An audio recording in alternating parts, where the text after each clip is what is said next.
ప్రజలకు ఈరోజు పూర్తిగా భ్రమలు పూర్తిగా తొలగిపోయాయి. ఈ ప్రభుత్వం చేస్తూ ఉన్న పనులను చూసి, ఈ ప్రభుత్వం వ్యవహరిస్తూ ఉన్న తీరును చూసి, ఈ ప్రభుత్వం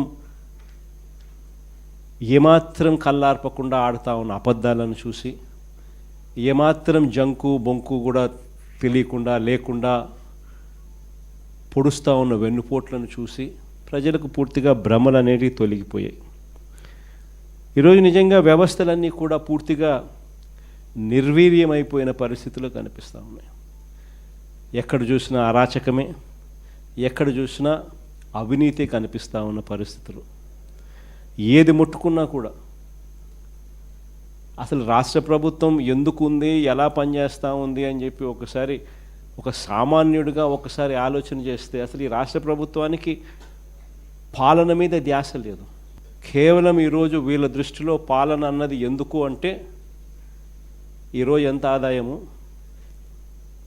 ఈరోజు ముగిసే లోపల రేపటికి ఇంకా ఎంత ఆదాయాలు పెంచుకోవాలి, సొంత ఆదాయాలు ఎలా పెంచుకోవాలి అనే వాటి మీద తప్ప వేరే ధ్యాసే లేదు వీళ్ళకు. ఈరోజు ఎక్కడ చూసినా కూడా విచ్చలవిడిగా కరప్షన్.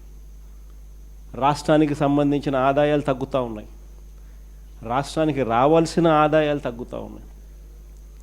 రాష్ట్రానికి రావాల్సిన ఆదాయాలు పక్కదావ బట్టి ఏకంగా చంద్రబాబు నాయుడు గారు, ఆయన కొడుకు, ఆయనకు సంబంధించిన బెనామీలు, ఆయనకు సంబంధించిన మనుషులు వాళ్ళ జోబిలోకి ఆదాయాలు పోతూ ఉన్నాయి.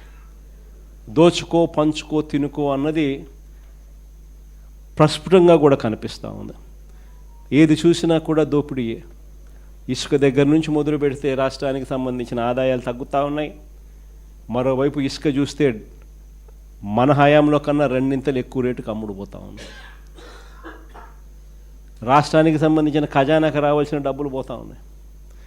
ఇసుకైనా అంతే, మట్టి అయినా అంతే, క్వాడ్స్ అయినా అంతే, సిలికా అయినా అంతే, లాటరైట్ అయినా అంతే, చివరికి లిక్కర్ ఏ స్థాయిలోకి వెళ్ళిపోయిందో మనం అంతా కూడా చూస్తూ ఉన్నాం.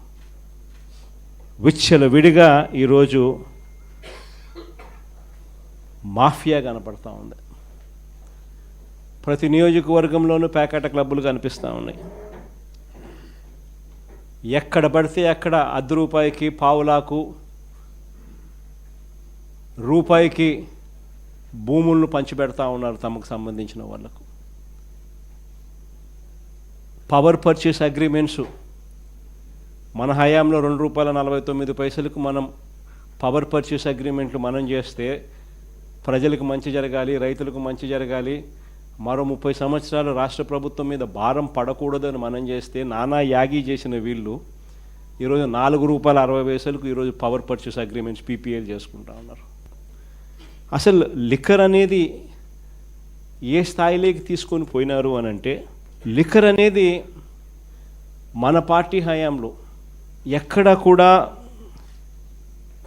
ఎటువంటి అవకాశం కూడా ఉండకూడదు, లిక్కర్లో క్వాలిటీ అనేది ఒక అంశంగా కూడా ఉండకూడదు అనే ఉద్దేశంతో వైఎస్ఆర్సీపీ హయాంలో ఏకంగా లిక్కర్ తయారు చేసే కంపెనీలు ప్రఖ్యాతగాంచిన డిస్టిలరీస్ నుంచే ప్రొక్యూర్ చేసేటివి. అవి కూడా 20 ఎంపానల్డ్ డిస్టిలరీస్ కూడా మనం ఎంపానల్ చేసినవి కాకపోయినా కూడా they are all empanelled distilleries. వాటి నుంచి మాత్రమే ప్రొక్యూర్మెంట్ జరిగేది. అక్కడ కూడా క్వాలిటీ చెక్ జరిగేది. అక్కడ కూడా క్వాలిటీ చెక్ చేసిన తర్వాత అవి ఎటువంటి తప్పుదోవలు పోకోకుండా నేరుగా ప్రభుత్వ దుకాణాల్లోకి మాత్రమే వచ్చేది. ప్రభుత్వమే సరైన సమయాలు పెట్టి, ఇష్టం వచ్చిన సమయాలు కాకుండా కరెక్ట్గా నిర్దిష్టమైన టైమింగులు పెట్టి షాపులు తగ్గించి 43,000 బెల్ట్ షాపులు అనే ప్రసక్తే లేకోకుండా, లాభాపేక్ష ఉండకుండా ప్రభుత్వమే షాపులు నడిపిస్తూ కరెక్ట్గా ప్రభుత్వ దుకాణాలు ఉండేటివి. ప్రైవేట్ వాళ్ళు ఉంటే లాభాపేక్ష ఉంటుంది, ప్రభుత్వమే నడిపితే లాభాపేక్ష ఉండదు. ఇల్లీగల్ పర్మిట్ రూములు రద్దు చేసినాం. ప్రతి షాప్ పక్కన ఉండే ఇల్లీగల్ పర్మిట్ రూమ్స్ షాప్స్ దాదాపుగా 1/3 షాప్స్ను తగ్గించేసినాం. ప్రతి షాప్లోకి డిస్టరీ నుంచి మొదలు పెడితే, కంపెనీ లిక్కర్ డిస్టరీ నుంచి మొదలు పెడితే ఒక క్వాలిటీ చెక్ అయిపోయిన తర్వాత ఆ బాటిళ్ళ మీద క్యూఆర్ కోడ్ ఉండేది. ఆ గవర్నమెంట్ షాప్లో ప్రతి బాటిల్ అమ్మేటప్పుడు క్యూఆర్ కోడ్ స్కాన్ చేసి అమ్మేవాళ్ళు. 100% మంచి క్వాలిటీ, రెప్యూటెడ్ ఎన్లిస్టెడ్ డిస్టరీల నుంచి మాత్రమే ప్రొక్యూర్డ్ మెటీరియల్ అమ్ముడుపోయేది. గవర్నమెంట్ షాపుల్లో నుంచి అది కూడా అమ్మే పరిస్థితి ఉండేది. ఈరోజు చూస్తే నిజంగా ఆశ్చర్యం కలిగించే విషయాలు. ఒకసారి చూస్తే ఒక మాఫియా తరహాలో టోటల్గా గవర్నమెంట్ దుకాణాలన్నీ పూర్తిగా తీసేసినారు. చంద్రబాబు నాయుడు ఆయనకు సంబంధించిన మాఫియాకు సంబంధించిన ప్రైవేట్ దుకాణాలను పిక్చర్లోకి తీసుకొచ్చేసినారు. ప్రైవేట్ దుకాణాల నుంచి ఏకంగా ఇలా మాఫియా కంట్రోల్ చేసే ప్రైవేట్ దుకాణాల నుంచి గ్రామ స్థాయిలోకి కూడా ఏకంగా ఆక్షన్లు పాడి మరి వీళ్ళకి సంబంధించిన కార్యకర్తలకు మాత్రమే నిర్వహించే విధంగా బెల్ట్ షాపుల నిర్వహణ కూడా వాళ్ళకు అప్పచెప్పినారు. వీళ్ళందరికీ మళ్ళీ ప్రొటెక్షన్ పోలీసులు ఇచ్చేట్టుగా బెల్ట్ షాపులకు ఆక్షన్లు పాడి డబ్బులు వసూలు చేసి ఎమ్మెల్యే ఇంత, పోలీసులు ఇంత, పైన పెద్దబాబుకు చిన్నబాబుకి ఇంత అని చెప్పి ఒక పద్ధతి ప్రకారం డిస్ట్రిబ్యూషన్ నెట్వర్క్ను మొత్తం కంట్రోల్లోకి తీసుకున్నారు. ఒక్కసారి డిస్ట్రిబ్యూషన్ నెట్వర్క్ను పూర్తిగా కంట్రోల్లోకి తీసుకున్న తర్వాత షాపులు నడిపే మాఫియా దగ్గర నుంచి గ్రామాలలో బెల్ట్ షాపులు నడిపే వీళ్ళ కార్యకర్తల దాకా మొత్తం మాఫియాను అంతా కంట్రోల్లోకి తీసుకున్న తర్వాత ఇల్లీగల్గా వీళ్ళ ఆదాయాలు పెంచుకునే దానికోసం ఒకవైపున ఎంఆర్పి రేటు కన్నా ఎక్కువ రేటుకు అమ్ముతున్నారు. అది ఇల్లీగల్ పర్మిట్ రూములలో పక్కనే ఇల్లీగల్ పర్మిట్ రూములు తెరిచి పెగ్గుల రూపకంలో మందు పోస్తూ అమ్మడం అయితేనేమి, గ్రామాలలో బెల్ట్ షాపులు ఈ రేటుకు కొనుక్కున్న తర్వాత ఆ రేటుకి 20 రూపాయలు, 30 రూపాయలు, 10 రూపాయలు ఎక్కువ వేసి మళ్ళీ దాన్ని వాళ్ళు అమ్ముకునే పరిస్థితి అయితేనేమి కళ్ళ ముందర కనిపిస్తూ ఉంది. అవినీతి అన్నది ఎలా జరుగుతూ ఉందో, గవర్నమెంట్కి రావాల్సిన ఆదాయం గవర్నమెంట్కి రాకుండా వీళ్ళ జోబీలేకి ఆదాయం ఎలా పోతూ ఉందని ఒకవైపున ఈ మాదిరిగా జరిగిస్తూ ఈ లిక్కర్కి సంబంధించి వీళ్ళకి సంబంధించిన ఎవరైతే డిస్టరీ వాళ్ళు వీళ్ళకి బాగా డబ్బులు ఇస్తారో వాళ్ళకి సంబంధించి ఆర్డర్లు మాత్రం ప్లేస్ చేసే విధంగా ఈ ప్రైవేట్ షాపులు, వీళ్ళ మాఫియా షాపులు ఎవరికైతే ఇండెంట్లు ప్లేస్ చేస్తాయో వీళ్ళకి కావాల్సిన డిస్టరీ వాళ్ళకి వీళ్ళే ఇండెంట్లు ప్లేస్ చేసి వాళ్ళకు సంబంధించిన సరుకు మాత్రమే అక్కడ అందుబాటులో ఉండేట్టుగా కూడా తీసుకొస్తూ ఉన్నారు. ప్రైవేట్ షాపుల ఇండెంట్, ఆ ఇండెంట్ ఆధారంగా మందు కొనుగోలు చేసి సప్లై, ఆదాయాలు సొంతంగా ఇలా జోబీలోకి వేసుకునే దానికోసం. ఇవన్నీ ఒక మాఫియా. సరే, ఇది కాస్త పక్కన పెడితే నిజంగా అన్నిటికన్నా బాధ కలిగించే విషయం ఏమిటి అని అంటే వీళ్ళ డబ్బు ఆశ అన్నది ఏ స్థాయికి వెళ్ళిపోయింది అని అంటే చివరికి ప్రజలు ఏమి తాగినా పర్వాలేదు, ప్రజలు చనిపోయినా పర్వాలేదు, మా జోబీలలో డబ్బులు ఇంకా ఎక్కువ రావాలి అన్న తలంపులే మోస్ట్ డేంజరస్ పరిస్థితి. అది నిజంగా ఆశ్చర్యకరమైన విషయం. చంద్రబాబు నాయుడు గారి పరిపాలనలో ఈరోజు రాక్షస యుగం నడుస్తూ ఉంది. భయభ్రాంతులు చేస్తూ ఉన్న పరిస్థితుల మధ్య ఈరోజు పోలీసులు పరిపాలన సాగిస్తూ ఉన్నారు. ఇలాంటి పరిస్థితుల్లో ఒక పద్ధతి ప్రకారం కల్తీ మద్యం కుటీర పరిశ్రమల్లా, కల్తీ మద్యం కుటీర పరిశ్రమలుగా ఏకంగా ప్రాంతాల వారీగా చంద్రబాబు నాయుడు ఆయనకు సంబంధించిన ఈ మాఫియాను కంట్రోల్ చేసే కొంతమంది ఆయన క్యాబినెట్లో మంత్రులు, ప్రముఖ రాజకీయ పోస్టులలో ఉన్న పెద్దలు, పెద్దబాబు చిన్నబాబు ఆధ్వర్యంలో కుటీర పరిశ్రమల్లో ఏకంగా వీళ్ళు కల్తీ మద్యం తయారు చేసే ఈ మాదిరిగా ఫ్యాక్టరీలు పెట్టించేసేసి వీళ్ళే క్వాలిటీ లేని లిక్కర్ను అక్కడ తయారు చేసి వీళ్ళ డిస్ట్రిబ్యూషన్ నెట్వర్క్ ఏదైతే ఉందో ప్రైవేట్ మాఫియాతో కూడిన డిస్ట్రిబ్యూషన్ నెట్వర్క్లకి ఏదైతే ఉందో ఆ షాపుల్లోకి, ఆ బెల్ట్ షాపుల్లోకి నేరుగా ఈ మందును పంపిస్తూ ఉన్నారు. ఆశ్చర్యం కలిగించే విషయం ఏంటంటే ప్రతి 4-5 బాటిళ్లలో ఒక బాటిల్ కల్తీ బాటిల్. తాగి మనుషులు చనిపోతా ఉన్న పరిస్థితులు. అసలు నిజంగా చూస్తే ఒక సిండికేట్ పద్ధతి ప్రకారం ఏ ప్రాంతాలు ఎవరెవరు పంచుకుంటున్నారు అన్నట్టుగా పంచుకుంటూ, మొన్న తంబళ్ళపల్లెలో మనం చూసాం, తెలుగుదేశం పార్టీ ఇన్ఛార్జ్ అక్కడ వైఎస్ఆర్సీపీకి సంబంధించిన ఎమ్మెల్యే గెలిచినాడు కాబట్టి అక్కడ తెలుగుదేశం పార్టీ ఇన్ఛార్జ్ అంటే అక్కడ రాష్ట్రం కంటెస్ట్ చేసినాడు. ఆయన పేరు జయచంద్రారెడ్డి. ఆయన ఆధ్వర్యంలో జనార్దన్ రావు అనే ఒక ఆయన, ఇంకొక ఆయన సురేంద్ర నాయుడు అనే ఇంకొక ఆయన, ఆ ఏరియాను వాళ్ళు పంచుకుంటూ వీళ్ళకు సూపర్విజన్ బాధ్యతలు, వీళ్ళ మీద సూపర్విజన్ బాధ్యతలు వాళ్ళ అన్నమయ్య జిల్లాకు సంబంధించిన మంత్రి రాంప్రసాద్, వీళ్ళకి సూపర్విజన్ బాధ్యతలు. ఆయన సూపర్వైజ్ చేస్తూ ఉన్నాడు. ఆ ఏరియా అంతా వీళ్ళు పంచుకున్నారు. అక్కడ కుటీర పరిశ్రమ ఏకంగా బాటళ్ళు ఏకంగా మందులు తయారు చేస్తూ ఉన్నారు. బాటళ్ళు కనిపిస్తూ ఉన్నాయి. అసలు కుటీర పరిశ్రమలు, దానికి ఒక ట్యాంకులు, మూతలు, బాటళ్ళు, లేబుళ్ళు అన్నీ రాష్ట్రాన్ని ప్రాంతాల వారుగా నకిలీ మద్యం దందా సాగిస్తూ ఉన్నారు.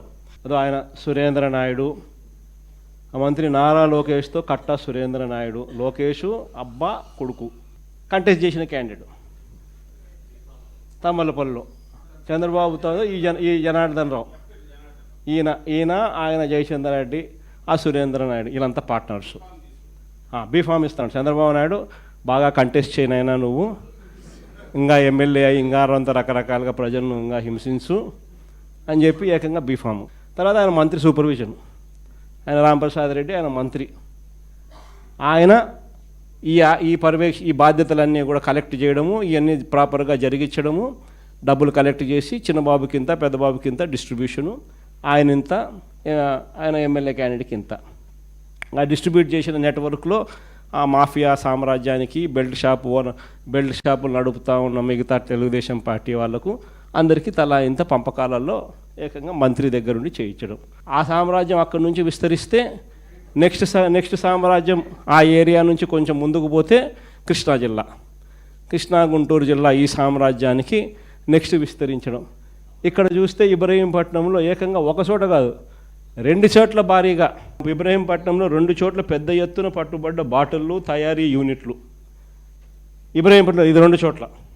ట్రాన్స్పోర్ట్ అక్కడి నుంచి రావాలంటే కష్టం కదా, అంత ఎక్కువ ఖర్చు ఎక్కువ అవుతుంది కదా. ఇదైతే కుటీర పరిశ్రమలు ఆడంటే ఆడబెట్టేసేయచ్చు కదా.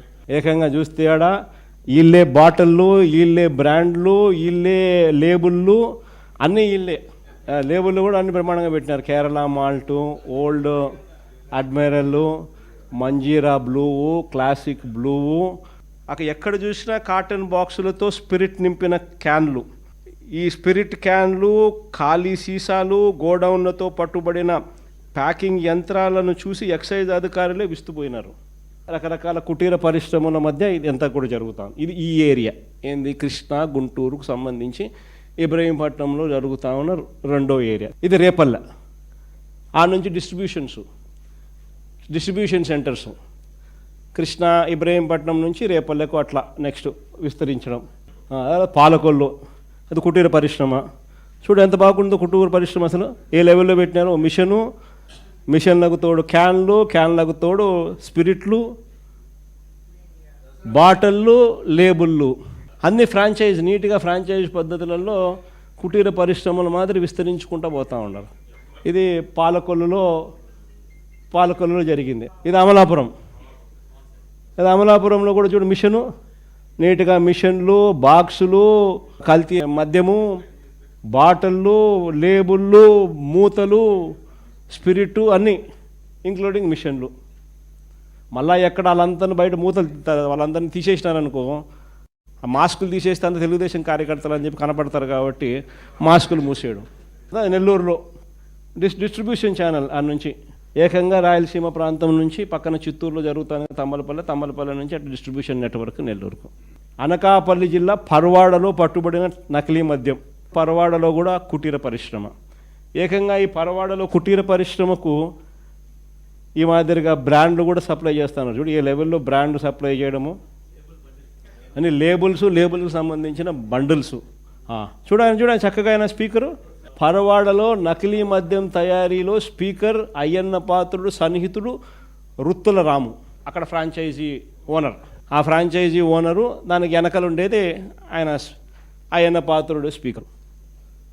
ఆయన ఆ ఏరియాకి సంబంధించి ఫ్రాంచైజీ బాధ్యతలు తీసుకున్నాడు. ఈ నకిలీ మద్యం తాగి ఈ మధ్యకాలంలో చనిపోయిన ఫొటోస్ ఇబ్రహీంపట్నం మండలంలో చిలుకూరులో వైన్స్లో మద్యం తాగి కొద్దిసేపటికే మృతి చెందిన షేక్ చిన్నమస్తాన్. పక్కన ఇబ్రహీంపట్నం మండలంలో జూపూడి వైన్స్లో మద్యం తాగి ఇంటికి వెళ్తూ దారిలో మృతి చెందిన కిలేశ్వరంపురం గ్రామానికి చెందిన నాగరాజు. ఇది అనంతపురం జిల్లా గుంతకల్లు పట్టణంలో వైన్ షాపు వద్దే మద్యం సేవిస్తూ పెద్దన్న, బేల్దారి పెద్దన్న అనే వ్యక్తి అక్కడికక్కడే మృతి చెందినాడు. మద్యం సేవిస్తూ అక్కడికక్కడే ఇక్కడ మద్యం తాగినాడు, ఆడు చనిపోయినాడు. పర్మిట్ రూమ్ కదా, మద్యం షాప్ పక్కనే permit room, illegal permit room. చూడు నీట్గా పొచ్చి కూర్చోబెడుతున్నారు, పర్మిట్ రూమ్లు పెడుతున్నారు, ఆడ పెగ్గుల్లో మందు పోస్తూ ఉన్నారు. అది కూడా కల్తీ మద్యం. అది తెలియక ఎక్కువ డబ్బిచ్చి, కల్తీ మద్యం అని తెలియక ఎక్కువ డబ్బిచ్చి కొనుగోలు చేసి తాగి చనిపోయే పరిస్థితి. ఒక రాష్ట్రంలో ఈరోజు జరుగుతూ ఉన్న పాలన ఎలా ఉంది అన్న దాని మీద క్లుప్తంగా నేను I will just run through. ప్రజలకు ఈరోజు పూర్తిగా భ్రమలు పూర్తిగా తొలగిపోయాయి. ఈ ప్రభుత్వం చేస్తూ ఉన్న పనులను చూసి, ఈ ప్రభుత్వం వ్యవహరిస్తూ ఉన్న తీరును చూసి, ఈ ప్రభుత్వం ఏమాత్రం కళ్ళార్పకుండా ఆడుతూ ఉన్న అబద్ధాలను చూసి, ఏమాత్రం జంకు బొంకు కూడా తెలియకుండా లేకుండా పొడుస్తూ ఉన్న వెన్నుపోట్లను చూసి ప్రజలకు పూర్తిగా భ్రమలు అనేవి తొలగిపోయాయి.